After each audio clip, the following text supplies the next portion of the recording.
प्राचीन समय की बात है। एक शूरवीर राजा था जिसका नाम राजा हिमावंत था।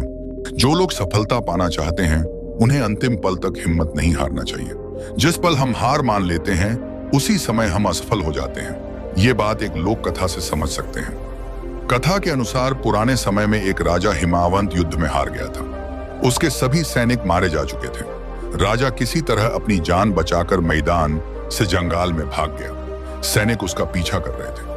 वह बचने के लिए एक गुफा में छिप गया। सैनिक राजा हिमावंत को जंगल में खोजते खोजते उस गुफा तक पहुंच गए। गुफा के अंदर राजा हिमावंत को ढूंढा, लेकिन सैनिक उसे ढूंढ नहीं सके। बाहर आकर सैनिकों ने बड़े बड़े पत्थरों से गुफा बंद कर दी। गुफा बहुत गहरी थी।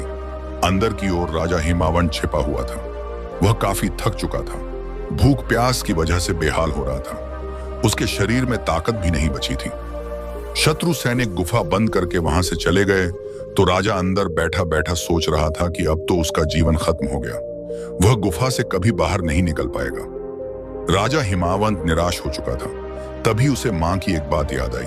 उसकी मां कहती थी कि कुछ तो कर, यूं ही मत मर। ये बात याद आते ही राजा हिमावंत में फिर से ऊर्जा आ गई। उसने सोचा कि कोशिश किए बिना हार नहीं मानना चाहिए। राजा हिमावंत ने पत्थरों को हटाने का काम शुरू कर दिया। किसी तरह राजा हिमावंत ने बाहर निकलने की थोड़ी सी जगह बना ली थी। राजा हिमावंत गुफा से बाहर निकला और अपने मित्र राजा के पास पहुंच गया। मित्र राजाओं की मदद से उसने शत्रुओं को पराजित कर दिया और अपना राज्य वापस प्राप्त कर लिया।